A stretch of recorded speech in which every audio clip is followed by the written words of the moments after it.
दो बकरियों की कहानी। नदी किनारे एक छोटा सा गांव था। गांव में रहने वाले लोगों ने नदी पार करने के लिए उस पर एक पुल बनाया हुआ था। लेकिन वह पुल इतना संकरा था कि एक बार में केवल एक ही व्यक्ति उसे पार कर सकता था। एक दिन की बात है, एक बकरी नदी पर बने उस पुल को पार कर रही थी। पुल पर चलते चलते उसने देखा कि एक दूसरी बकरी उसी पुल पर विपरीत दिशा से आ रही है। कुछ ही देर में दोनों पुल के बीचों बीच पहुंच गई। पुल को एक बार में केवल एक ही बकरी पार कर सकती थी, इसलिए दोनों बकरियां कुछ देर तक इंतजार करती रही कि सामने वाली बकरी पीछे हट जाएगी। लेकिन ऐसा नहीं हुआ। दोनों में से कोई भी अपनी जगह से नहीं हिली, बल्कि अकड़कर खड़ी रही।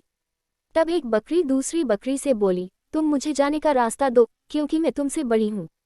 इस बात पर दूसरी बकरी हंस पड़ी और बोली, होगी तुम मुझसे बड़ी, लेकिन मैं तुमसे कहीं ज्यादा ताकतवर हूँ।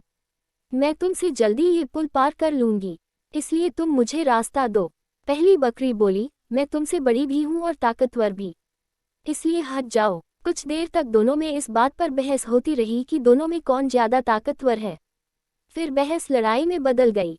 दोनों अपनी सींगों से एक दूसरे पर वार करने लगी। धीरे धीरे उनकी लड़ाई बहुत बढ़ गई।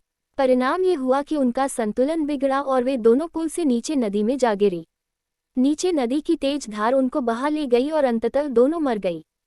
कुछ देर बाद दो और बकरियां विपरीत दिशा से उस पुल पर चलते हुए आई और बहस करने लगी कि कौन पीछे हटेगी और कौन दूसरे को रास्ता देगी। इस बार एक बकरी ने समझदारी से काम लिया और कुछ देर सोचकर दूसरी बकरी से बोली, ये पुल बहुत संकरा है, इसे एक बार में कोई एक ही पार कर सकता है। यदि हमने लड़ने की मूर्खता की तो नदी में गिरकर अपनी जान गंवा देंगी। इसलिए ऐसा करते हैं कि मैं पुल पर लेट जाती हूँ, तुम मुझे लंघ कर दूसरी ओर चले जाना। दूसरी बकरी को भी ये बात समझदारी भरी लगी। उसने पहली बकरी की बात मान ली। पहली बकरी पुल पर लेट गई और दूसरी बकरी उसे लंघ कर दूसरी ओर चली गई। इस तरह दोनों ने पुल पार कर लिया।